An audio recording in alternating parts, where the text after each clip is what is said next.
Which state is the best to invest in? Not only now, but in the longer term too. Strong price growth doesn't always mean a strong area to invest in and build a solid portfolio. This 4-part series, it's time we unpack everything a serious property investor needs to know about Victoria, Queensland, South Australia, and Western Australia. I'm talking population, economic strength, affordability, and my analytical take on each state you won't find anywhere else. And best of all, I'm going to score each state on our InvestorKit leaderboard using 3 key metrics so you can see the highest and the lowest performers. This episode, we're talking about South Australia. I'm Junge Ma. Let's get into it.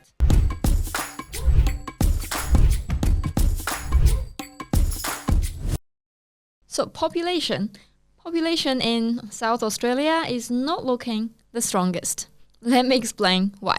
Over the last year, the population growth in this state was 1.6%, much lower than Queensland or Victoria, but is still higher than its own last 5-year growth, which was only 1.2%. What's happening in the coming 4 years? According to the federal budget paper, in the coming 4 years from 2024 to 2028, the projected population growth in total would be 3.1%. Just an average level, not as strong as Queensland or Victoria's projections. However, we need to know population growth doesn't mean everything. We've seen so many cases where population growth isn't strong at all, but the property market has been performing really well. So now, economy. Again, GSP growth and unemployment rate. In the past year, the gross state product in South Australia grew by 4%. That is actually much higher than the last 10-year growth.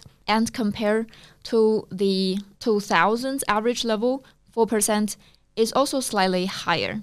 So let me explain why I compare it to the 2000s level. That's because during the 2000s, Adelaide experienced a property market boom. And in the past year, South Australia's GSP, gross state product, increased by about 4.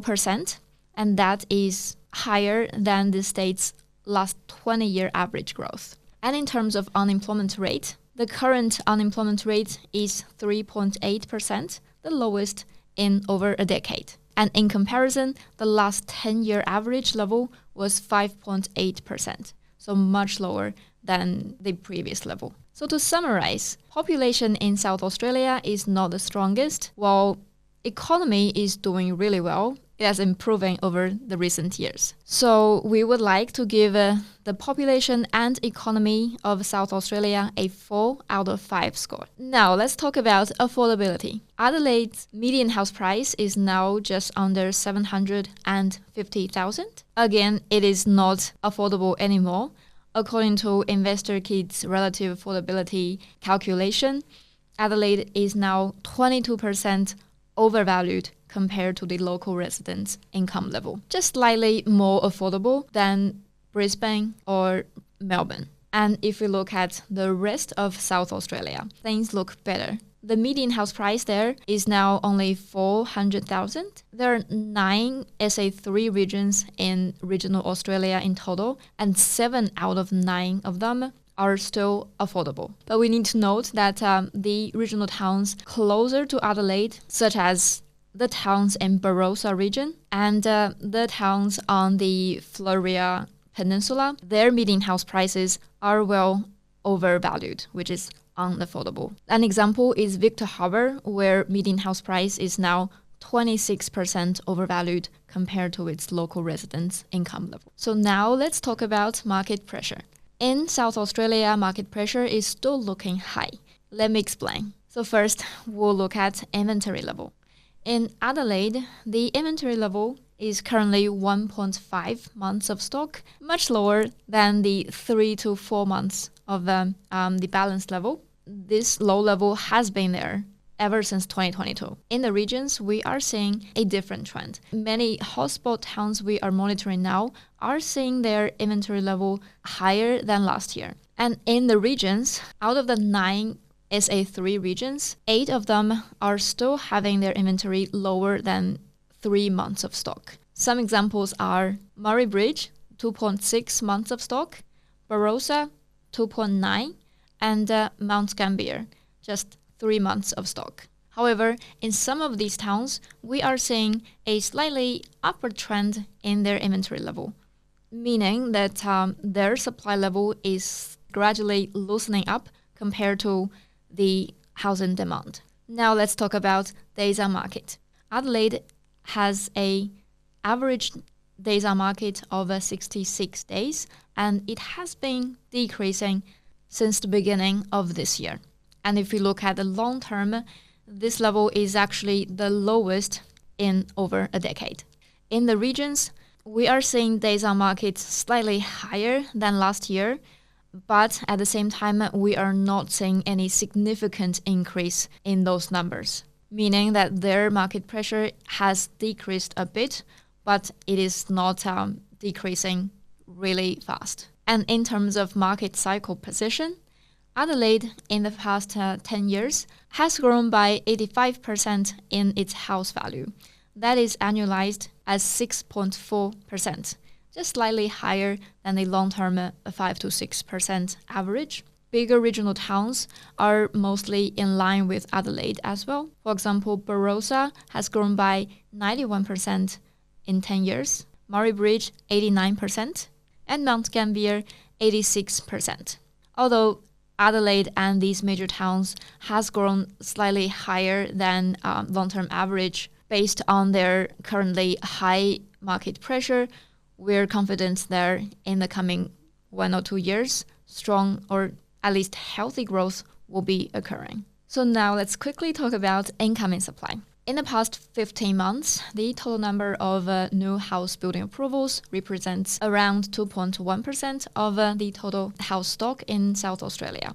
And that is a relatively balanced level, not even as high as Queensland or Victoria. So in the coming few years, we should be expecting really balanced incoming supply, no risks of oversupply really.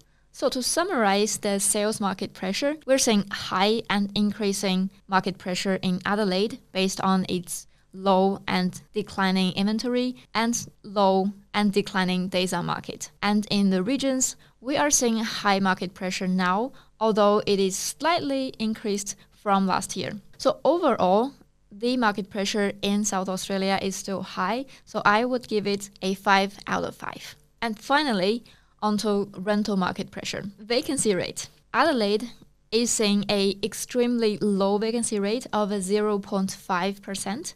True, it is slightly higher than the 0.3% last year. However, it is still a long-term low. So one thing to note is that Adelaide's vacancy rate has been declining since 2017. It didn't really happen just during COVID.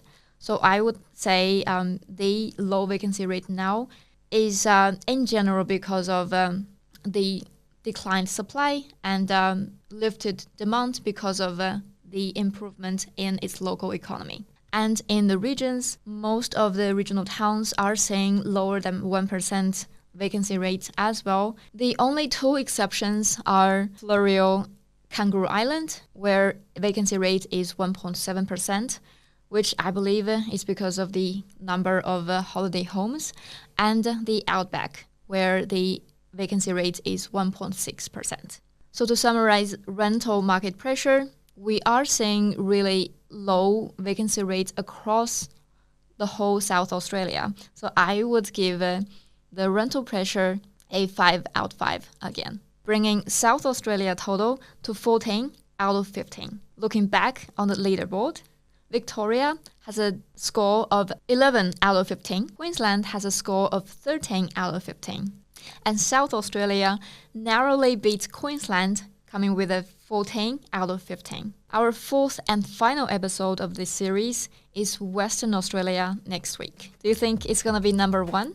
Make sure to subscribe and watch next week to find out. As always, if you got any questions, comment below. I'm Junge Ma, Lead Research Analyst at InvestorKit. I'll see you next week.